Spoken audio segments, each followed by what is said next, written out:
Good morning, Dawgpound South campers. This is the Cleveland Browns Dawgpound South podcast, part of the Fanatical Elves Network, part of the Fans First Sports Network. I'm your host, Steve Gilwell. Rookie mini camps going on, and there you look. I know it's only t-shirts and shorts, but there's something about seeing these guys on social media, the videos that I kind of like. You know, it gets you to a point for the first preseason game, which I get really excited about only because I get to see Cleveland Brown uniforms on a field playing football.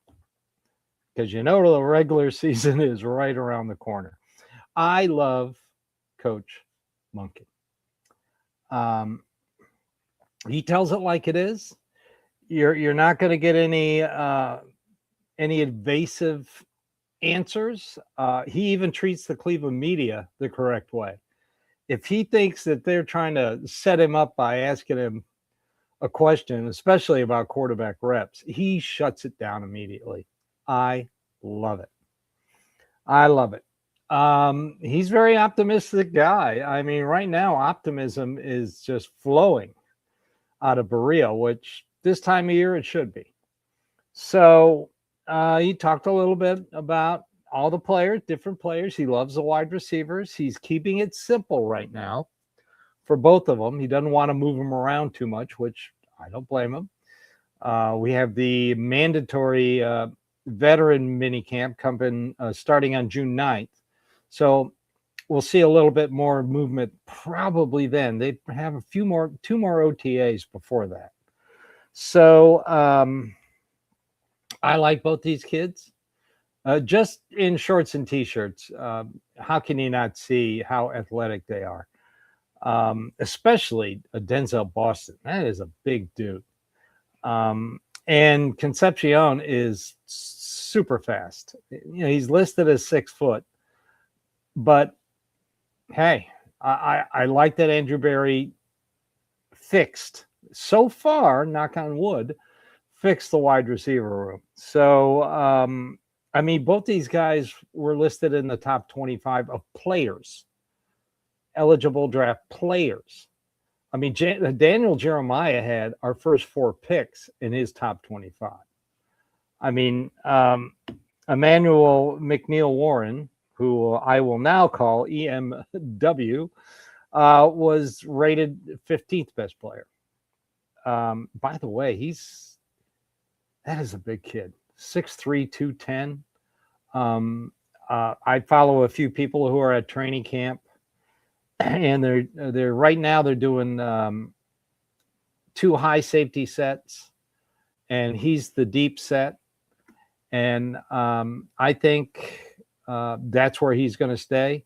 I mean, Ronnie Hickman's more of a free safety, and Delpit is more of a strong safety. So I feel pretty good about the safety room. You know, and then you've got the kid they signed, big special teamers who can come in, dime sets. So I feel good about the safeties. I feel better about the corners because it was announced that they finally signed Michael Coates, player out of West Virginia, who I loved as an undrafted rookie free agent. He's a little old. I think he's 25, 6 years of college. You know, was one of the COVID kids. So, but I like him. I like him as he may be the solution for their slot corner, which they had a hell of a lot of trouble with last year. Cameron Mitchell, who coming out of Northwestern, was supposed to be the answer at the slot. Then they go into Baltimore, and he gets beat for 3 touchdowns. I like Hayden, but I like this kid better. Plenty of college experience, can play slot corner.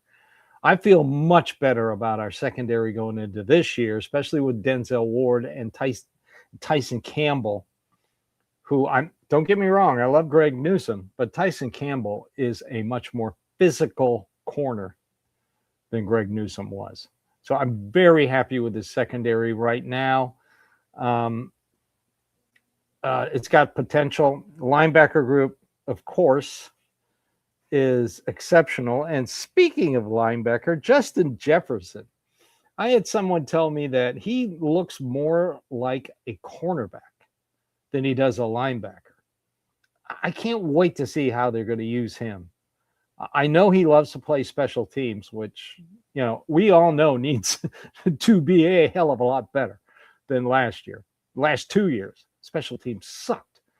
So I am interested in seeing how they use him in the defense as a big, physical, fast. That's what this guy told me. Man, he is fast. So there's another pick I like.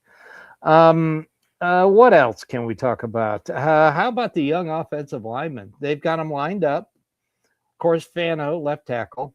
Austin Barber, right tackle. He's probably going to be Titus Howard's backup. And Parker Brailsford has been lining up at center. I like it. I know he's small, 6'2", 290.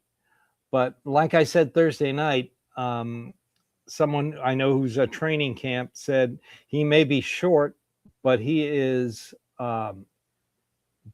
bulky. I'll take that. I'll take that 290 in bulk. They need an answer at center. I mean, I love Luke Whippler coming out of Ohio State. I thought he was a great center, great technician. Uses his hands well, just can't stay healthy. Both he and DeJuan Jones just can't stay healthy. Well, Andrew Berry drafted backups. I still say KT Levinston will be a guard. And then you got Tavon Jenkins as the other backup guard. You got your swing tackles. If you keep DeJuan Jones, he can play either side. You keep Austin Barber, he can play either side. A lot of versatility in the offensive line, which they need. Last year, it was like cold calling people who were big.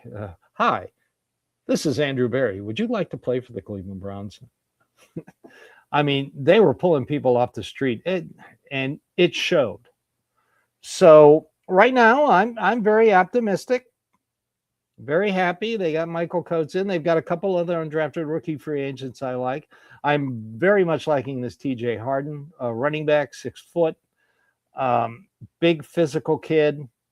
The second, I'm hearing good things about both tight ends. I like the second tight end that they got.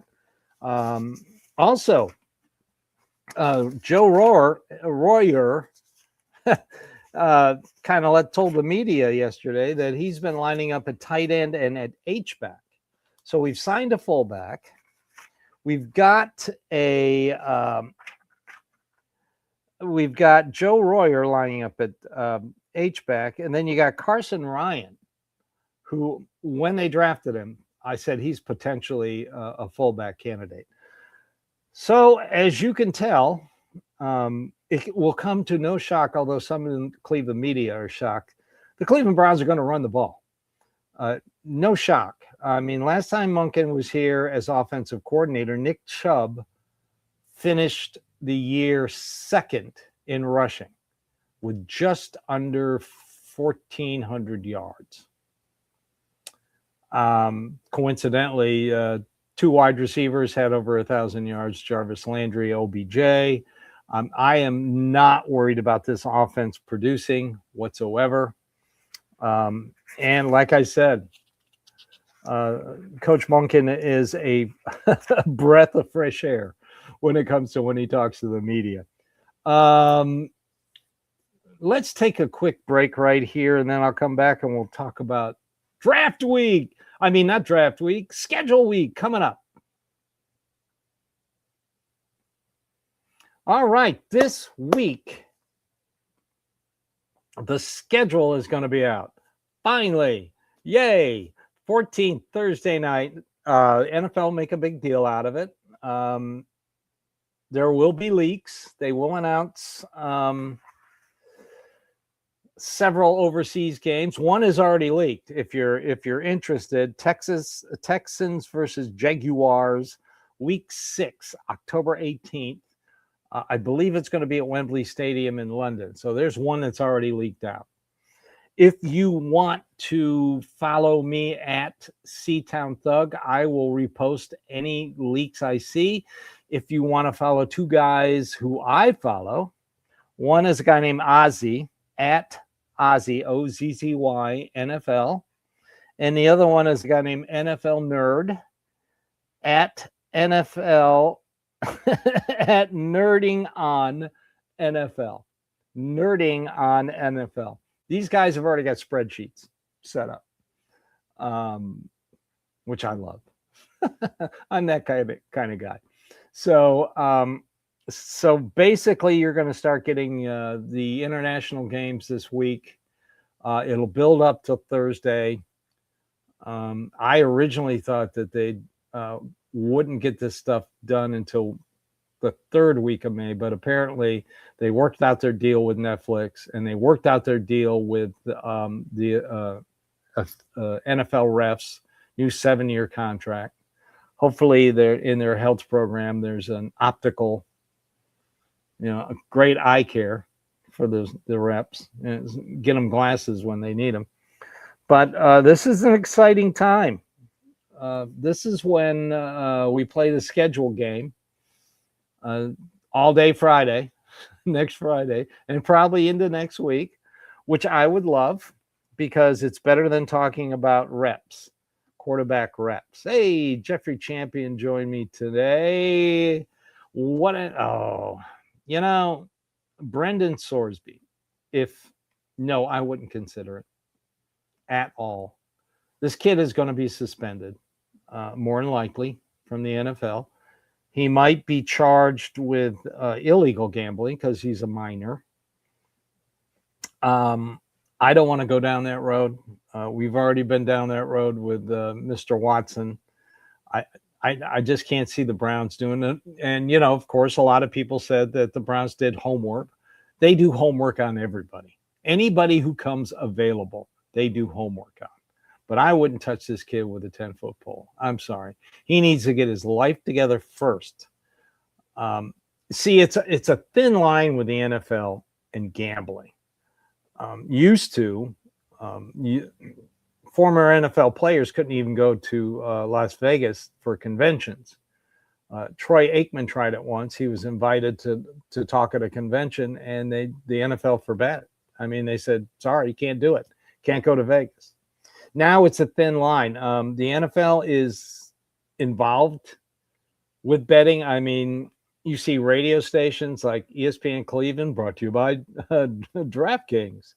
And you've already had the gambling scandal in Major League Baseball, which affected the Guardians.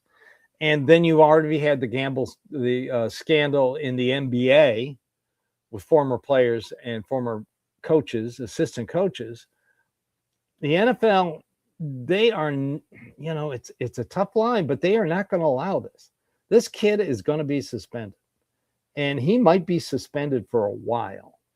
So I'm sorry. I know Browns fans were quarterback needy because we haven't had a good one since Bernie Kosar. So, I can understand the reasoning of wanting a good quarterback. And what I hear, Joe Royer told the media, that he thinks he's a first-round talent just based on playing with him. But I just can't see him. It's going to be a year or so before he's available. Let's let the kid get his life together first. Let's see what we have. Let's see what Monken can do with the quarterbacks we have right now. By the way, I've seen Jalen Green when he played in college because I live in SEC country. I thought he looked big on the TV. My God, 6'6". This kid is huge. But let's not get so excited that just because of his size and his athletic ability. What we got here? What is Jeffrey saying? I see him going team with a veteran. Yeah, that makes sense. Um, the I don't know. Would the Steelers? Well, they're desperate. I mean, they're going to probably have Aaron Rodgers back. Thank you.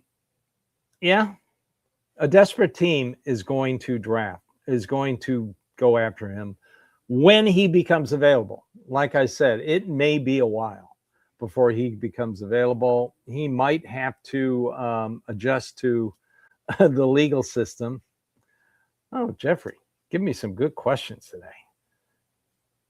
Yes, he did. You are exactly right. He did better every year. Threw a little too many interceptions the last couple of years. I think he had 35 for a career, but kid is super athletic. I watched the game on one of the SEC networks here in Nashville. They were down big, 14-0 to somebody.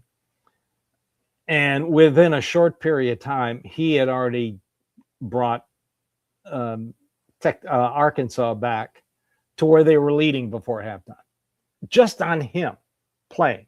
Now, I know it's college, and we all see great college players, and sometimes it doesn't transition into the NFL, but the kid is freaky athletic. I mean, he set records at the NFL Combine for various little skill competitions. I mean, things that were just that you wouldn't see a quarterback do. So he is freaky athletic. He's going to make the squad. Definitely. They can't hide him on the practice squad since somebody will pluck him. He'll be your emergency quarterback. Now, who the 1 and 2 are, I have no earthly idea. I'll leave that up to Todd Monken. He's the expert on quarterbacks, not me. All I know is, as a service to my fellow Browns fans, I watch a lot of last year's games, and I watched the last game of the season. Let me get one more question in here from Jeffrey. Yeah, he does. As the game goes on, he gets much better. And his throwing motion is a little off. That's why he's not NFL ready. Let him sit. But man, the kid's got talent. I thought it was a good draft pick. I really did. But I went back and watched the last game of the season, the one where Miles got his sack record.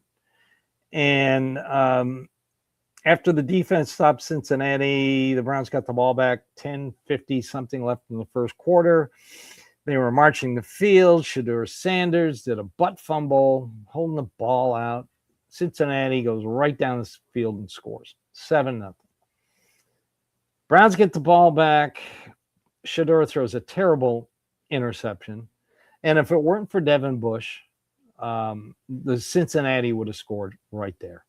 And it would have been 14-0. And they would have quit throwing the ball. And they would have kept running the ball. And Myles Garrett would have not gotten the sack record. Because the next time Cincinnati got the ball, I believe it was Joe Ivy picked him off and ran it in for a touchdown. Boom, 14-7. Game's under control. They only scored a field goal for the rest of the game. So my problem with Shedeur Sanders is he needs to fix a lot of things if he wants to be a starting quarterback in the NFL. Good news is he has the right head coach and the right offensive coordinator and the right quarterback coach and some great offensive consultants to get him on track. Will he be able to do it? I don't know. I'll wait and see. He needs to improve his footwork a lot. He needs to not go backwards, trust his offensive line, and his offensive line will be better, and his wide receivers will be better. And he will have a better running game. They will run the ball. I don't know why this is a shock to the Cleveland media. Duh. So he'll have every opportunity to succeed with this team the way it is if everybody stays healthy. All right. Well, getting close. It's afternoon on the East Coast, 11:06 here in Nashville, Tennessee. I guess I'll let everybody get back to their Mother's Day. Happy Mother's Day to everyone. So this has been the Cleveland Browns Dawgpound Sound podcast. I'm part of the Fanatical Elves Network, part of the Fans First Sports Network. I'm your host, Steve Gill. Thank you for watching, listening, subscribing, and following us. Check us out on YouTube. Like I always say, we're Browns fans just like you. We love talking about the Cleveland Browns 24/7, 365 days a week. So everybody, have a great Mother's Day and have a great Sunday. And as always, go Browns.